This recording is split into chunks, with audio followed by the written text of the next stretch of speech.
ocean floor. Feet in the sand, we ask for more. Rhythm of the tide, a gentle roar. Jasmine woke up early and got ready for school. Once again, she took Carlos's sweater along. She had done so the previous day but couldn't find him in school, so she ended up bringing it back home. She was feeling really beautiful today as she was decked in designer clothes. She happily bid her grandma goodbye and left for school. When she opened her door, she was surprised to see Alberto Rodriguez's Rolls-Royce parked in front of her house. She became afraid and quickly closed the door to prevent Grandma Lola lured from seeing Alberto. She ran to the car, and when he wound down the window, she confirmed that he was truly the one. Before she could say anything, he said, "I was passing by and decided to give you a lift to school." Hop in. Jasmine sneakily turned to the other side of the car as she was afraid that she will be seen by neighbors. However, before she could get inside the car, she slipped and fell on her back. She screamed when she landed on the floor. Alberto Rodriguez immediately came out of the car and rushed to her side. Her grandma also rushed out of the house because she recognized the voice as Jasmine's. When Lola lured came out of the house, she noticed the luxurious car but did not see Jasmine. So she walked over to where the car was parked and saw Jasmine on the floor with Alberto trying to help her up. Jasmine felt as if the ground would open up and swallow her. She had been caught in the act and couldn't come up with any explanation as to why the almighty Alberto Rodriguez would want to give her a ride to school. Alberto Rodriguez immediately greeted Lola lured and said, "I was driving to work when, coincidentally, I saw Jasmine come out of the house. Since my office is close to her school, I offered to give her a ride, but she fell before she could get into the car." "You clumsy girl," Lola lured chided worriedly. "Haven't I told you to be more careful?" Jasmine heaved a sigh of relief and decided to leave the lying to Alberto.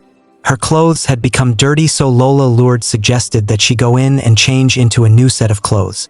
Jasmine quickly went into the house to change, leaving her grandma and Alberto Rodriguez alone. Lola lured thanked Alberto profusely for helping them out and giving Jasmine a job. She pleaded with him to accommodate Jasmine's shortcomings as she could be clumsy and foolish at times. She went further to request for him to teach Jasmine whatever she needed to learn and treat her like his own daughter.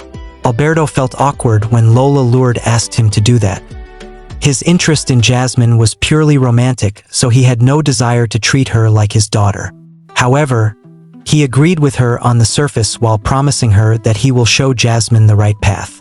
Jasmine came out still looking gorgeous in the clothes she had changed into since they were also designer clothes. She bid her grandma farewell once again and got into Alberto's car before he drove off. "Are you okay? Do you feel any sort of pain or discomfort?" Alberto asked Jasmine these questions after keeping silent for a while. Jasmine shook her head to indicate that she was okay. Alberto continued, "You are too clumsy, that's why you fall a lot.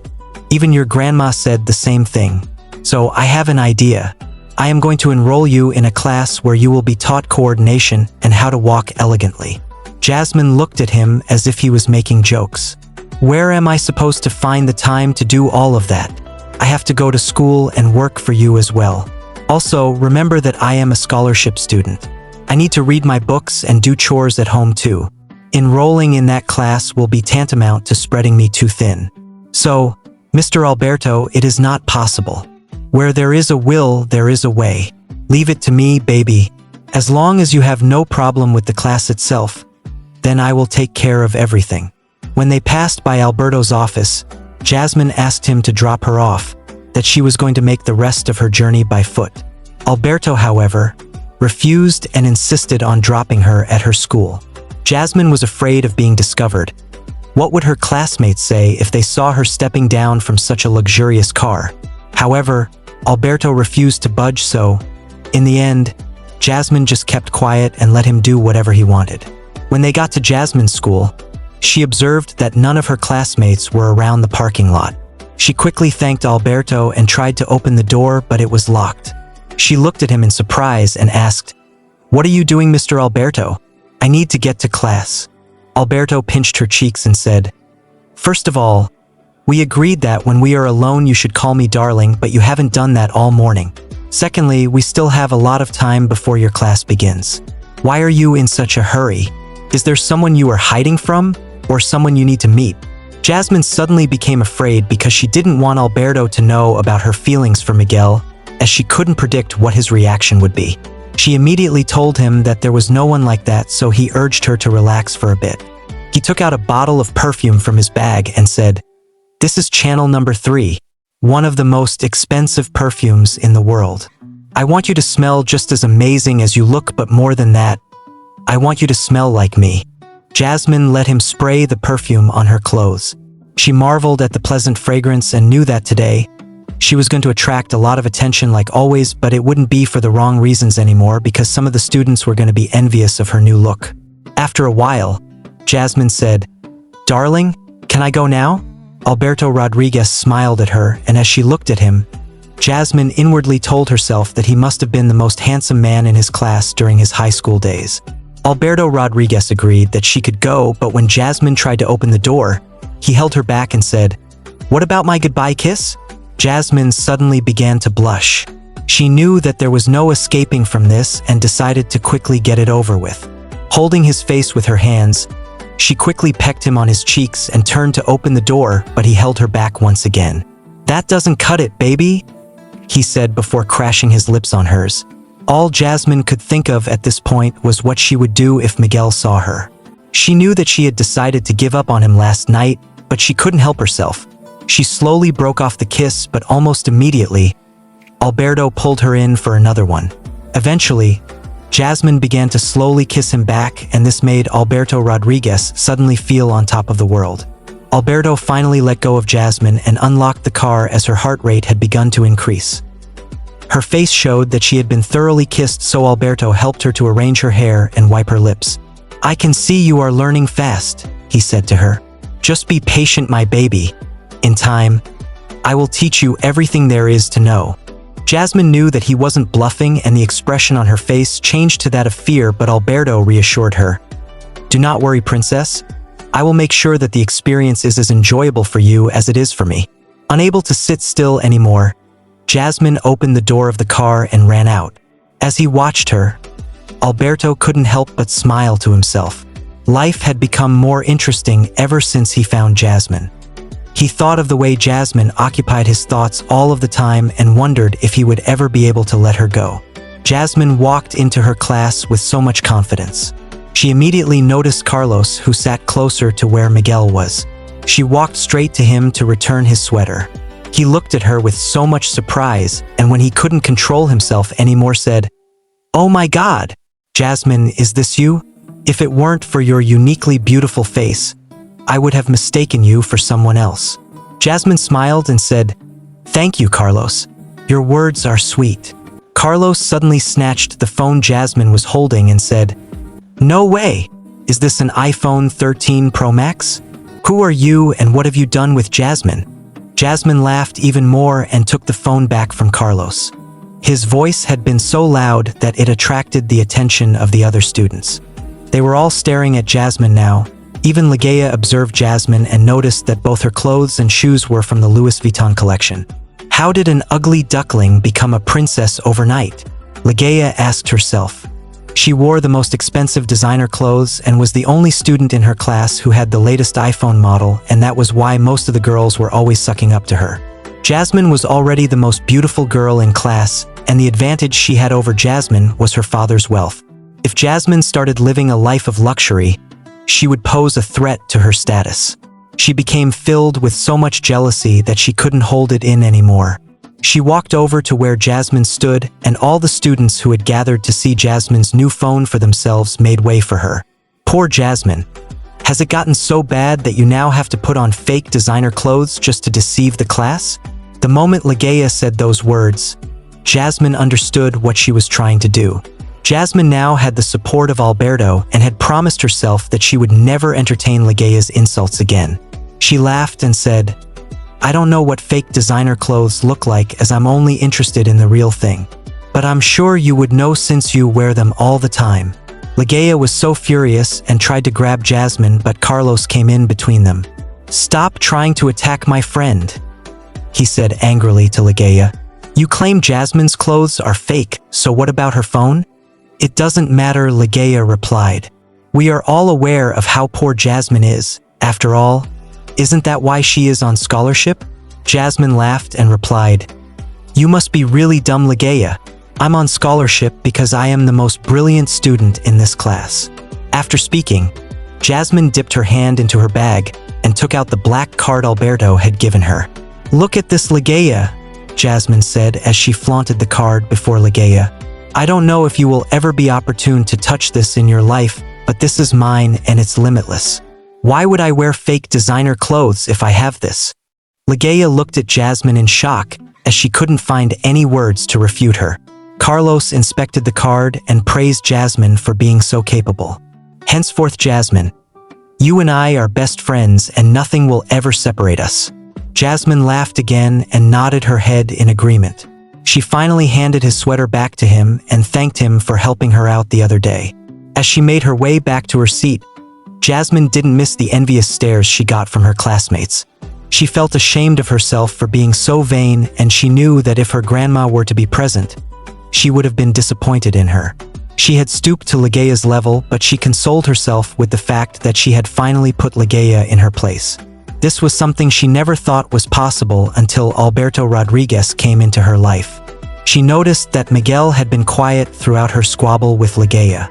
Perhaps he was upset that she was fighting with his girlfriend. It didn't matter anyway. She would try to forget about him and place all her focus on Alberto Rodriguez, even if their relationship was just a contract. At least he was nice to her and gave her so much attention. Just as Jasmine was consumed in her thoughts, she suddenly felt someone holding her arm. She looked up and saw Miguel standing in front of her desk. She darted her eyes quickly to Ligaya's desk and noticed that Ligaya was looking at her with so much anger. She wondered if Miguel wanted to take revenge on Ligaya's stead, but what he said rather surprised her. For the first time in Jasmine's life, Miguel looked into her eyes for a while before asking, The perfume you are wearing right now, what's the name? Jasmine remembered what Alberto had said to her and replied that it was channel number 3. Miguel looked into her eyes again while still holding her arm and said, This was my mom's favorite perfume before she died. It was very difficult to get and she would always wait in line for months despite how wealthy she was. It has such a pleasant smell. I've always wanted to buy it, but I can't afford it right now. How were you able to get it, Jasmine? Jasmine tried to think of what to say. The only thing she knew about this perfume was the name that Alberto Rodriguez had mentioned to her in the morning. She was afraid that if she lied, it would lead to more questions which in the end will only make Miguel see her as a phony. Before Jasmine could figure out what to say, she suddenly felt someone slap her arm so hard, freeing it from Miguel's grip. As she turned and saw that it was Ligaya, she tried her best to control her anger since Miguel was in front of her, but the next thing she knew, Ligaya slapped her across her face with all her might. Jasmine returned Ligaya's slap with twice as much force. It was so intense that Ligaya ended up falling on the desk by her right. Ligaya screamed as her face contorted in pain. Miguel, who had always avoided any drama involving girls, quietly walked back to his seat without saying a word or trying to interfere in their fight. Ligaya held her cheek with her hand and said, Just wait and see what I'll do to you, Jasmine. Jasmine rolled her eyes in mockery. She knew that the worst thing that could probably happen was for her to lose her scholarship, and she didn't mind anymore. After all, she now had the money to pay her fees. All these years, she had put up with a lot of rubbish from students because she couldn't afford to pay her fees. She had once even asked her grandmother to send her to a public school, but she had refused and said that the public schools were too rough and the private school was the best. In the end, she struggled to maintain her scholarship in a private school, but still ended up being picked on. Well, not anymore. What she had just done to Ligaya was a lesson to the others. Now that they knew she was willing to fight back, no one would dare to make trouble for her.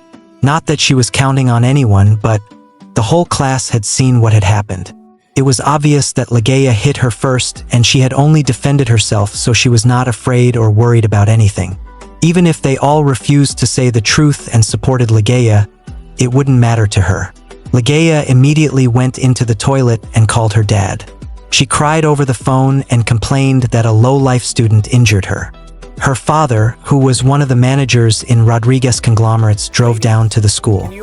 He was very furious at the principal for allowing his daughter to be abused by a mere scholarship student. The principal had so much respect for him because not only was he a member of the school board, but he worked at Rodriguez conglomerates and had made a lot of donations to the school. Most of the facilities and equipment in the school were donated courtesy of Mr. Alberto Rodriguez. If this manager became angry and reported to Alberto Rodriguez, he would certainly be done for. He calmed Legaya's father down and assured him that Jasmine will be dealt with and immediately sent for her.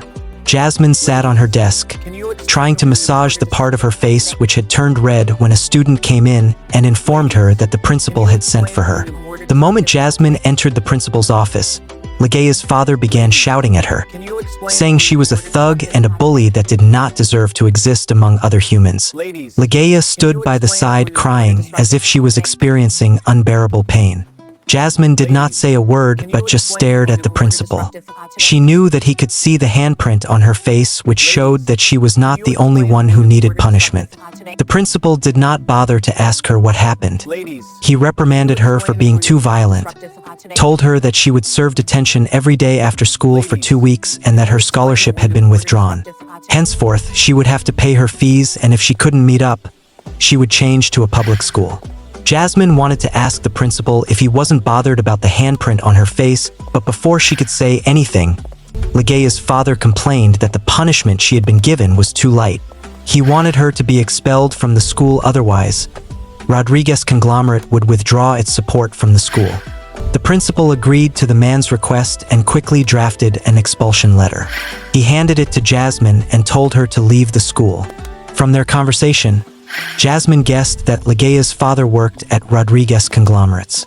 She didn't want to make enemies with Alberto Rodriguez's people, especially since she didn't know how important this man was to Alberto Rodriguez. She quietly collected the letter and sadly went back to take the rest of her things from the class. Legaya walked triumphantly into the class. The smug smile on her face was evidence that she had put Jasmine in her place and as such was the one with real power. Her minions cheered for her and called her the Real Queen. Jasmine packed her things and left the school. As she walked away, she felt very sad and her tears threatened to pour out, but she controlled herself and tried to be strong. She decided that she would just apply to another school and complete her final year. She didn't want to go to Alberto Rodriguez's office because her mood was very sour, but she knew this was a job she had already agreed to do. She would just stop by his office and wait for him. When he was done with whatever he wanted to do with her, she will go back home and cry herself to sleep. When she got to the entrance of the skyscraper, she worried that the security men would not let her in and wanted to call Alberto Rodriguez, but one of them greeted her respectfully and told her to go in if she wanted. Jasmine realized then that Alberto Rodriguez must have made all the arrangements. He didn't even forget to order his security men to welcome her in. He must be prepared to sleep with me today, she said to herself. She took the elevator up to the highest floor and went into his office. When she entered, he was dressed in formal attire and seemed busy. Jasmine had always seen him in casual clothes, so he looked different to her. She just stood there watching him write. Without lifting his head, he said, "Sit down, Jasmine." She realized he must have been informed of her arrival. She sat on the couch and said, "You look nicely dressed today." He finally lifted his head and smiled before standing up and walking over to the couch. He sat beside Jasmine and held her hands in his butt. His smile faded when he saw the red handprint on her face. He observed the mark for a while and asked, "Who did this to you?" The moment he asked her that question, Jasmine did not know why, but she suddenly covered her face and began to cry. Alberto Rodriguez allowed Jasmine to cry without stopping her. When she eventually wiped her tears, he said to her, "Crying doesn't solve problems. At least that's what I've learned, so go ahead and tell me what happened." Jasmine told Alberto about everything that happened. He praised her for fighting Legaya back and assured her that he was going to take care of everything. Picking up his phone, he called the principal of Jasmine's school. When he saw Alberto Rodriguez's call, the principal became afraid. He had already dealt with Jasmine according to Legaya's and her father's requests. Could it be that they were not satisfied and reported him to Alberto Rodriguez? When he finally answered the call, Alberto said, "Mr. Santos, I'm coming to see you right away. Don't go anywhere." The principal immediately refused, saying, "There's no need for you to come here, Mr. Rodriguez. I know that you are a very busy man. Please just tell me what you need me to do. For this issue, I need to be there, so stay put. I'm coming right away." The principal immediately sent for Ligaya when the call had ended. When she arrived, he asked her to sit down, offered her a drink, and treated her with so much courteousness.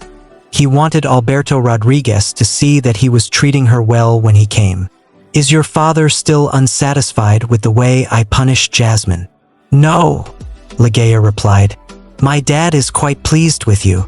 The principal finally breathed a sigh of relief and allowed Ligaya to stay in his office while he made small talk with her and showered her with so much flattery. The news about how Ligaya was being treated like a queen in the principal's office spread like wildfire among the students. She became the object of many students' envy while they laughed at Jasmine's earlier actions. Meanwhile, Alberto Rodriguez finally drove Jasmine back to school. Jasmine's heart was beating really fast as he held her hand and led her to the principal's office. A lot of scenarios kept playing in her mind. The one that scared her the most was her classmates calling her Alberto Rodriguez's whore when she resumed her classes.